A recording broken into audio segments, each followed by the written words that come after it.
All right, let's talk about alignment. You know, that little box on your character sheet, lawful good, chaotic evil, all that stuff.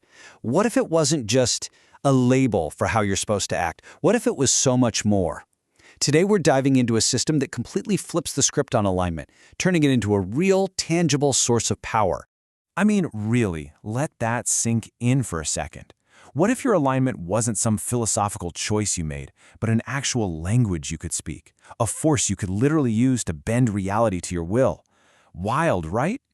Okay, so let's break this down. The old way, well, it's a belief system. It's a moral label that, let's be honest, can sometimes feel like it just boxes your character in. But the new way? It's a tool, a practical, functional language. This isn't about restricting your roleplay. It's about unlocking world building, unlocking magic. It's not some passive trait anymore. It's an active key you actually need to survive. So yeah, this whole new way of thinking, it all revolves around one big idea: alignment languages. Let's dig into what that actually is. So here's the deal. An alignment language is one of the 9 tongues of enchantment. Think of it like the operating system for magic and psionics. It's what you use to communicate with, to attune to, and even create crazy powerful items. The key takeaway here, it's not what you believe, it's what you can speak. You either know the password to unlock this incredible power, or you don't. All right, so there are 9 of these things, 9 enchantment tongues. And yeah, they map pretty much one-to-one with the classic alignments you already know. But here's the twist. Each one has a guardian, a massive, powerful, cosmic faction protecting it. Okay, this right here, this is basically the Rosetta Stone for this entire concept. You can see it all laid out, each alignment language and the faction that guards it. You've got lawful good, protected by the harmonium, all the way down to chaotic evil, championed by the doom guard. This isn't just a list, you guys. This is a power map for the entire multiverse. And this is where it gets really practical. Speaking the language is power. You have to be able to speak an item's language to use its full potential. So picture this. You find this amazing, legendary sword, but it's basically enchanted with the language of lawful evil. If you only speak neutral good, tough luck. You can't attune to it, you can't unlock its secrets, it's just a fancy paperweight until you can speak its language. So who are these guardians really? Well, let me tell you, they're not just some small-time clubs. We're talking about the political and philosophical heavy hitters of the entire cosmos. They're known as the planar factions. Now, this is a really important distinction. The factions didn't create these languages. They're ancient. They're the protectors. They're all based out of the crazy planar metropolis of Sigil, the City of Doors.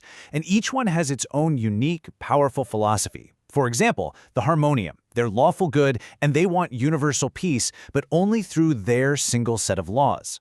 On the flip side, you have the Doom Guard, who are chaotic evil and believe the universe is falling apart, and they're here to help it along. You see? The language is the power, but the factions are the politics. Okay, this is all cool in theory, right? But how does it actually work at the table? Well, it all boils down to one simple, crucial mechanic: attunement. The path to power is actually pretty straightforward. It's just 3 steps. First, you learn the language. You pick one, and that automatically connects you to its guardian faction. Step 2, find the item. You got to go out and discover an item that shares your language. And finally, step 3, you attune and unlock. You speak the language, bond with the item, and boom, you unleash its power. Simple, right? But, and this is a big but, making that choice has consequences. Real, dangerous ones. I mean, look at this quote. If you carry a chaotic evil weapon, the Harmonium might hunt you down to destroy it and keep the peace. So yeah, these factions aren't just chilling in their corner. They're actively working against the items and the people of opposing languages. So what does this mean for you, the player? It means your gear creates your adventures. The stuff you carry literally paints a target on your back. Factions are always on these seek and destroy missions against items from their rivals. So if you're walking around with a Doom Guard artifact, you better believe the Harmonium is going to come knocking. It's an amazing built-in source of conflict that comes directly from your choices. Okay, let's zoom out for a second, because this whole alignment language system is just one piece of a much bigger puzzle. When you put it together with a couple of other key rules, you get a multiverse that's actually in motion. A living, breathing world that ticks along all by itself. Pillar number 1. Enchanted items can only be crafted on other planes. That's right, you can't just make them on your home world. This rule alone forces you to become a planar traveler. Pillar number 2. Gold. It's the ultimate conductor for magic. and you can only find it on the prime material plane. So, you can't craft items where the gold is, and you can't find gold where you craft the items. See how this is starting to create an economy?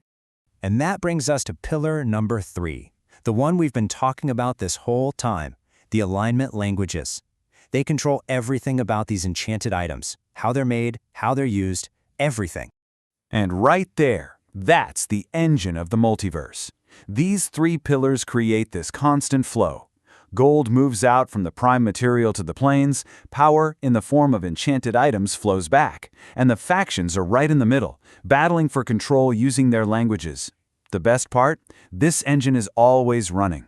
The world keeps moving, the conflicts keep happening, even when you're not playing. It's a truly living world. So that leaves us with one last question to think about. In a world where your very words can power an artifact or make you a target, how will your choice of language shape your legacy? Something to think about, for sure.